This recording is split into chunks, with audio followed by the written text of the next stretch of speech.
Семеро одного не ждут.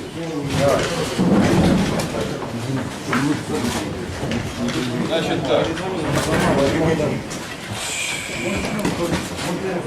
Я не знал, что моя скромная персона настолько популярна.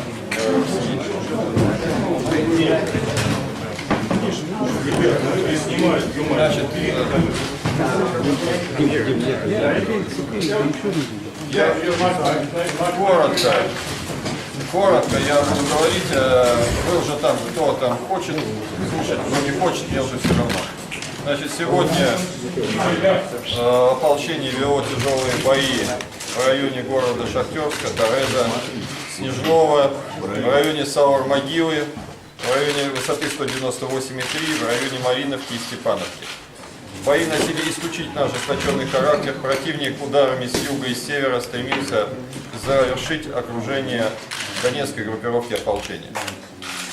Сейчас бой непосредственно между Шахтерском и Торезом продолжается.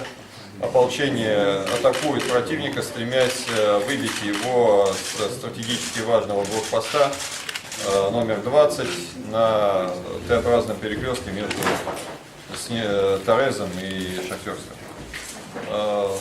Могу сказать, что противник вел бой просто даже для меня непривычное количество бронетехники сегодня.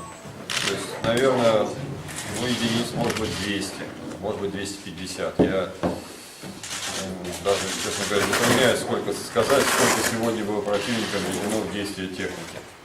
Одновременно наносились удары, я повторяю, с юга и с севера. На Снежное, Торез и Шахтерск. И Саур-Могилу, и Степановку, и Мариновку.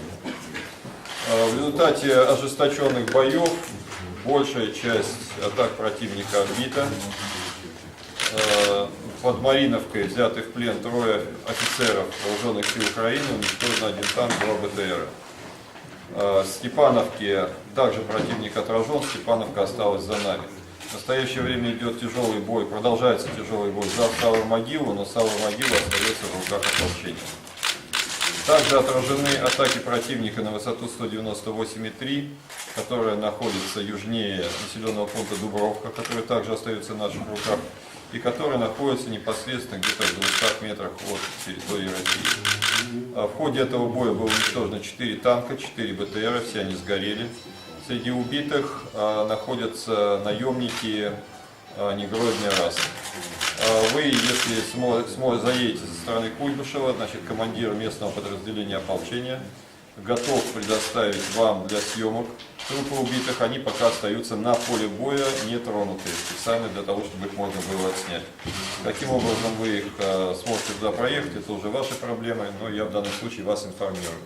У нас не первый раз была информация о том, что в бронетехнике наглухо задраенные сидят наемники. Ну вот сейчас у нас появилась возможность вам это продемонстрировать. Я думаю, если вы туда съездите, вас там ждут. Ну уж не знаю, будут ли вас ждать там украинские вооруженные силы, будут ли они вас обстреливать или нет. Ну кто рискнет подъехать, тот сможет снять эти кадры. Далее, в районе между Шахтерском и Торезом, как я уже сказал, был тяжелый бой. Нами уничтожено в общей сложности 7 или 8 единиц бронетехники, я затрудняюсь сказать, сколько на данный момент.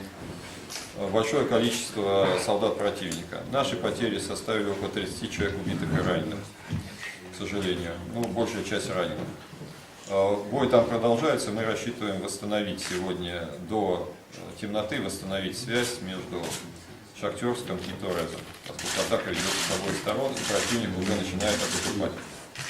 Также он отступил и от Саур-Могилы, от Степановки и от Мариновки. В Горловке? В Горловке продолжаются ожесточенные бои. У меня сейчас на данный момент нет информации по Горловке. Я только что вернулся в Шахтерск, я ее еще не получил. Игорь Бендер говорили, что покинул Горловку. Я не буду комментировать данную информацию. Вы можете как-то подытожить коротко, какова ситуация и перспектива сейчас? Я не буду оценивать перспективы, поскольку не все оперативные моменты истинны. Я могу сказать только одно, что противник бросает в бой все, что только можно, для того, чтобы завершить окружение группировки ополчения под Донецком. Господин Строков, из газеты New York Times. Вы стреляли в самолет малайской авиалинии? Стреляли ли вы в самолет малайской авиалинии? Вообще-то я служил срочную службу, конечно, в ПВО и даже солдатом, бойцом роты охраны. Вот. Если вы считаете, что боец роты охраны ПВО, который никогда не видел ничего, кроме автомата, может стрелять по самолету авиалинии, Ну, ваша линия, я имею в виду. у меня не было в подчинении никаких установок БУК, как таковых.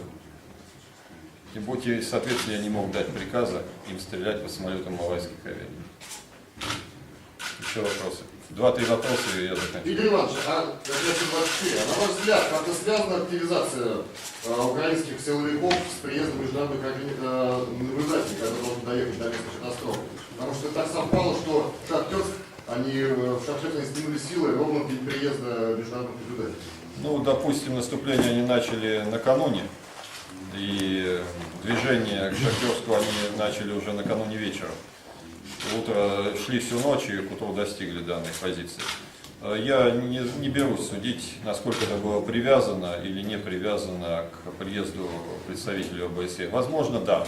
Возможно, они просто стремились в том числе продемонстрировать свои выдающиеся успехи, поскольку они рассчитывали захватить и Шахтерск, и Торез в течение одного дня. Игорь Иванович, вопрос. Я 2 дня был вот около Пески, и потом приехал к раненым бойцам в госпиталь, и там, в подразделениях, которые днем и ночью там сражаются, и здесь в госпитале очень усиленно кто-то распространяет слухи, что вот эвакуируется госпиталь, что Стрелков собирается оставить Донецк. Вот я вас прошу официально ответить. по этому Значит, поводу. госпиталь был частично эвакуирован. Более 120 наших раненых были сегодня ночью эвакуированы на территорию России. Поскольку я не могу исключать полную осаду со всех сторон Донецка, соответственно, я должен позаботиться о своих раненых товарищах. Соответственно, они были эвакуированы сегодня ночью, без происшествий достигли границы с Россией. Часть медперсонала, которая их сопровождала, и охраны также находится на территории России. Базовая часть медперсонала госпиталя находится на месте, продолжает выполнять свои обязанности. Все основные хирурги находятся на месте. То есть речи даже нет об оставлении Донецка? Сегодня, вчера и сегодня ночью подразделения ополчения выводились из Донецка, причем достаточно массово, для участия в контратаке под Шахтерском. Они будут, после выполнения данных задач, они будут возвращаться на свои позиции. Игорь И Иванович, уже возвращаются. Игорь Иванович, это очень важно для мировой общественности. Не могли бы еще раз подытожить вот ваше мнение по поводу сбитого самолета? Это очень важно, чтобы вы какой-то дали комментарий по поводу сбитого Я самолета. ничего не могу прокомментировать, поскольку я ничего не знаю по поводу того, как был самолет сбит, каким образом. Я только знаю, что он сбит и все. Я могу единственное, что сказать, что мои подчиненные его не сбивали. Игорь Безлер тоже не знал. Игорь Безлер вообще-то в горло. Самолет был сбит в горло. Игорь Иванович, какую поддержку вы сейчас получаете от России, от Российской Федерации? В основном морально. Дальше. Господа, спасибо. Я вам отвечал на эти вопросы. Спасибо.